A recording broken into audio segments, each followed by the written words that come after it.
काया अपने चाचा चाची के साथ रहती थी। जब वो बहुत छोटी थी तभी उसके वालिदैन गुजर गए थे। काया के चाचा तो काया को बेटी की तरह प्यार करते थे, लेकिन काया की चाची उससे बेहद नफरत करती थी। चाचा कारोबार के सिलसिले में ज्यादातर घर से बाहर रहते थे। एक दिन जब चाचा कारोबार के सिलसिले में काफी अरसे के लिए घर से बाहर जा रहे थे तो उन्होंने अपनी बीवी से कहा, मालती, मैं 2 माह के लिए रायपुर जा रहा हूँ। मैंने भूपेंद्र के बहनोई के पद के लिए काया की शादी के मुतालिक पूछा था। लड़के वाले इस इतवार को काया को देखने आएंगे। तुम सारा इंतजाम करके रखना, और हाँ, काया को 2-3 जोड़ी अच्छे कपड़े भी जरूर दिला देना। लड़के वालों को हमारे घर किसी भी किस्म की कोई कभी नजर नहीं आनी चाहिए। चाची ने उस वक्त तो अपने शौहर की हाँ में हाँ मिला दी, लेकिन दिल ही दिल में उसका खून खौल गया। मैं तो 1 पैसा भी इस लड़की के लिए खर्च नहीं करूंगी। सारी कमाई इसी के ऊपर लुटा देंगे तो हमारे लड़के के मुस्तकबिल के लिए क्या बचेगा। इतवार आने ही वाला था। चाची ने ना तो घर पर खाने पीने की कोई चीज मंगाई और ना ही काया को लिबास दिलाए। आखिर हफ्ते के रोज काया ने अपनी चाची से कहा, चाची, कल लड़के वाले मुझे देखने आएंगे। मेरे पास इन फटे पुराने सूट और सलवार के अलावा कोई लिबास नहीं है। आज आप मुझे एक नया सूट दिलवा दीजिए। तेरे वालिदैन मेरे पास हीरे जवाहरात छोड़कर नहीं गए थे जो मैं तेरे लिए नया सूट ला कर दूं। मेरा बेटा संजय बीमार है। डॉक्टर से दवा लाने में सारे पैसे खर्च हो चुके हैं। अब तू बावर्ची खाने में जा और फटाफट खाना बना। उसके बाद मेरे कपड़े धो। अगर कपड़े ठीक से साफ नहीं हुए तो मैं तेरी चमड़ी उधेड़ दूंगी। इतवार को जब लड़के वाले आए तो काया फटे पुराने कपड़ों में ही उनके रूबरू हाजिर हुई। छी छी छी छी छी, इस गंदी गरीब लड़की से हम शादी नहीं करेंगे। चलो बेटा, घर चलते। काया को उस रोज बेहद शर्मिंदगी महसूस हुई। वो रोती हुई दरिया के पास गई। मेरा अब इस दुनिया में कोई नहीं है। वालिद का इंतकाल हो चुका है। चाची भी मुझसे नफरत करती है।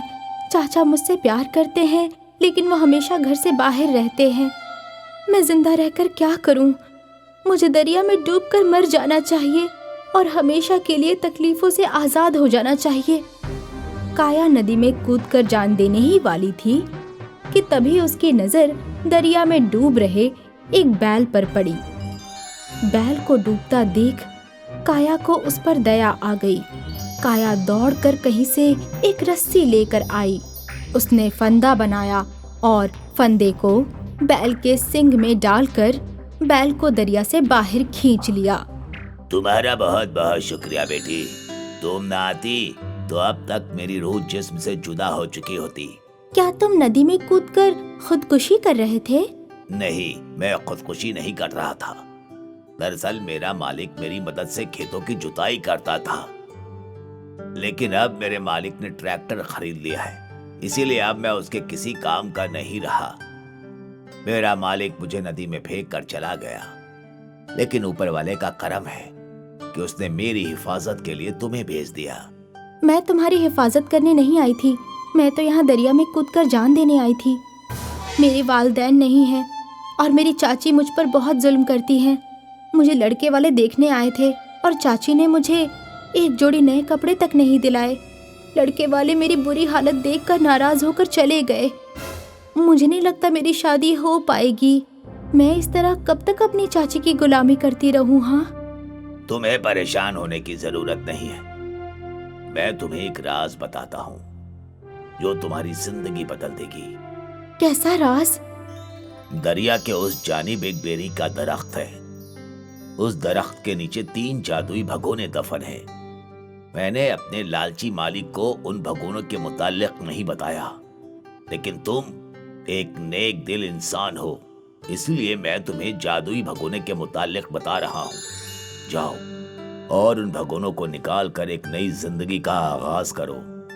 मैं जंगल में जा रहा हूँ। ऐसा कहकर बैल जंगल की जानिब रवाना हो गया। काया ने एक कश्ती का इंतजाम किया और दरिया पार करके बेरी के दरख्त के पास चली गई। उसने जब दरख्त के नीचे की मिट्टी हटाई तो 3 चमकते हुए भगोने दिखाई दिए। काया ने उनको बाहर निकाल दिया उसने जब पहले भगोने को उल्टा किया तो उसमें से ढेर सारे सोने के सिक्के गिरने लगे। दूसरे भगोने को उल्टा किया तो उससे खूबसूरत कपड़े गिरने लगे। तीसरे भगोने को उल्टा करने पर उससे जायकेदार खाने के पकवान गिरने लगे। अब मेरे पास किसी चीज की कमी नहीं है। खाना, कपड़े, पैसे, तीनों चीजें हैं। काया ने कुछ सोने के सिक्के फरोख्त कर एक खूबसूरत घर खरीद लिया और उसमें रहने लगी। मेरे जैसे और भी बेघर मुफलिस लोग होंगे। मुझे उन मुफलिस लोगों के लिए कुछ करना चाहिए। काया हर इतवार को भंडारा करने लगी, जिसमें वो गरीब लोगों को खाना खिलाने के साथ साथ कपड़े भी ज़कात दिया करती थी। होली आने वाली थी। काया की चाची अपने लड़के को कपड़ा दिलाकर लौट रही थी। तभी उसने देखा कि मुफलिसों की बहुत लंबी कतार लगी हुई है।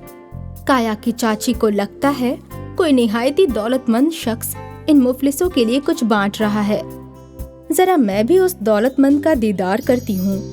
चाची कतार का पीछा करते करते आखिर में पहुंची तो उसने देखा कि काया मुफलिसों को खाना और कपड़े बांट रही है। चाची के सीने पर सांप लौटने लगा। काया कलमुही के पास इतनी दौलत कहाँ से हासिल हुई कि वो इतने ज़कात में दे रही है? चाची एक रोज काया के घर काया से मुलाकात करने पहुंची। मुझे माफ कर देना बेटी। जब तुम्हें लड़के वाले देखने आए थे तो मुझे एक जोड़ी सूट सलवार तुम्हें दिला देनी चाहिए थी, लेकिन मैं क्या करती। मैं उस वक्त बड़ी मुश्किल हालात में थी। कोई बात नहीं चाची, जो हुआ सो हुआ। अब उसे भूल जाइए। अब तो मैं शादी भी नहीं करना चाहती। मुफलिसों के खिदमत में ही मुझे मजा आता है। जरा ये बताओ कि रातों रात तुम्हारी किस्मत कैसे बदल गई? मेरी किस्मत एक बैल ने बदली है। उसने मुझे 3 जादुई भगोने दिए।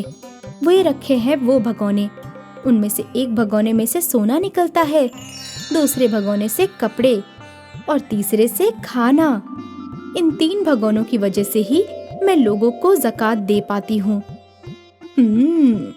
अगर ये 3 भगोने मुझे हासिल हो जाए तो मैं भी दौलतमंद हो जाऊंगी। एक रात जब सारा गांव सो रहा था तब चाची भगोनों को चुराने के लिए काया के घर पहुंच गई। वो दीवार पर चढ़ने की कोशिश कर रही थी। तभी वो बैल चुपचाप वहां हाजिर हुआ, जिसने काया को जादुई भगोने के मुतल्लिक बताया था। बैल ने चाची को अपने सींगों से उठाकर बहुत दूर फेंक दिया। अरे मर गई रे, मेरी टांग टूट गई। संजय के अब्बा बचाओ। सुनो लालची खातून, काया को तनहा ना समझो।